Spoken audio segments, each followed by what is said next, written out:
Hi everyone, welcome back to the Puttering Penman. Today we're going to be reviewing the Sailor 1911 Standard. I'll go over the packaging, pen design, some size comparisons, a writing sample, and then we'll talk about the cost and value of the pen.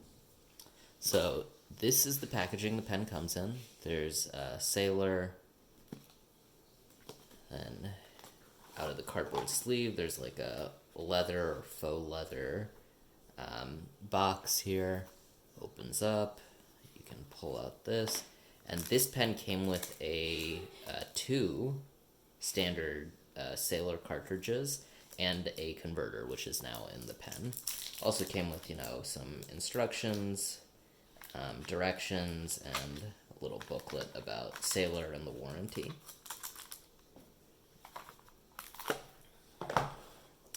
So this is the pen itself. It is a cigar-shaped pen, as you can see. It's made out of plastic. It feels really solid. This feels like a really high-quality pen. The end caps are black. The pen barrel is yellow. This pen comes in a number of different colors. Black is common, blue. I think they might even have some demonstrators, and I think they come out occasionally with like some shimmering glitter like colors, which are pretty interesting. The hardware on here is gold colored. They also have silver colored options, which is really nice, so you can basically get any color or look you like. And if you don't like the cigar shaped pen, they also have the Sailor Pro Gear model of this pen. But this is the 1911 model. This is a screw cap pen. Let's see how many screws it takes. 1, 2. So it's 2 rotations to get the cap off. This reveals this 14 karat gold nib. Let's get a close-up. You can see the scroll work and design on it is really nice. It says 14 karat gold nib.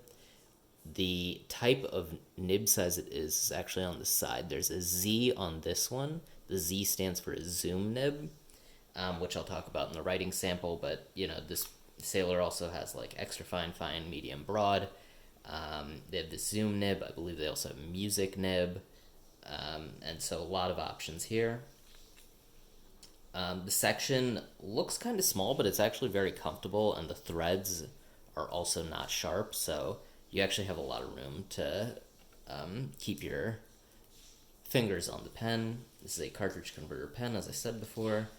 This is the Sailor converter. You cannot eyedropper this pen because there is metal right here. So, cartridge converter pen, very nice. That's the overall pen design. For the size of the pen, it's about 133 millimeters long. It weighs about 14 grams, so it's a very light pen. Compared to some other pens in my collection, here it is against a Lamy Safari, Pilot Metropolitan, and a Twisby Eco. And then just against some other cigar-shaped pens in my collection. Here's a Pelican M120 and a Pilot Custom 823. And of course, if you don't like the size of this 1911 Standard, they also have the 1911 Large, which is a larger pen than this. And then they have of course, the Sailor King of Pen, which is a very big pen, and sort of their top of the line. Of course, the pens get more expensive as they get larger, with the King of Pen being quite expensive. So let us now do a writing sample. This pen does post. It posts comfortably. I can use it unposted or posted, but usually I use it posted.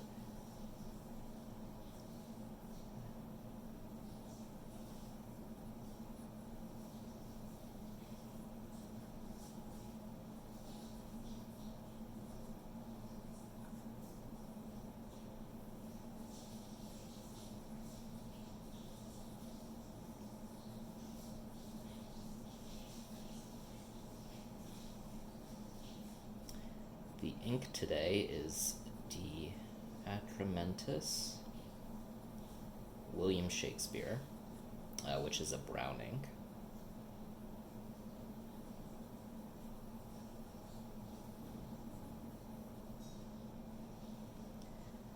And the paper is a Rhodia A5 pad.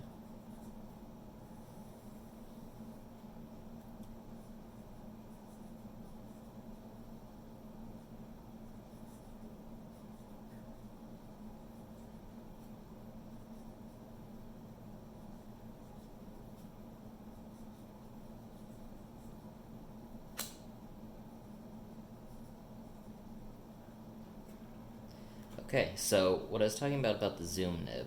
So the zoom nib is actually a special nib.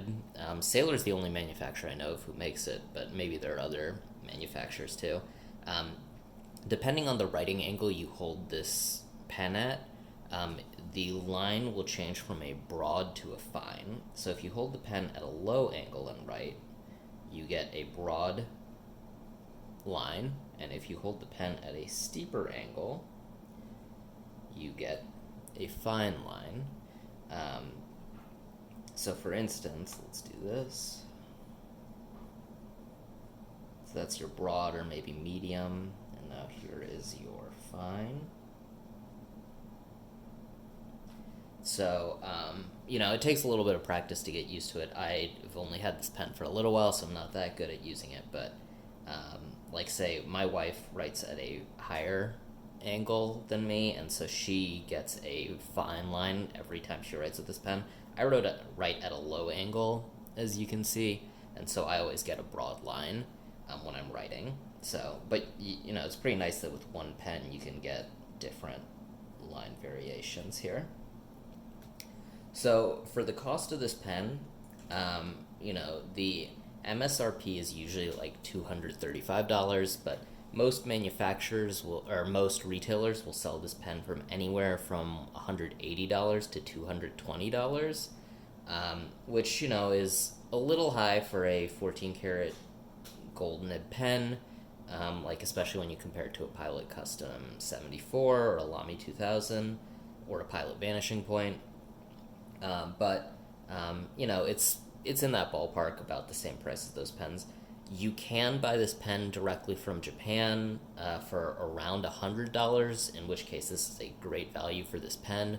Of course, then you're not getting perhaps the warranty that you would have buying from a local retailer.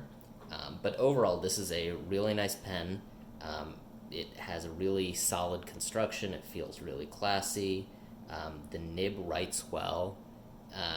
And overall, I like this pen. So that is all for today. If you like this video, please give it a thumbs up and subscribe to my channel, and I will see you next time. Bye.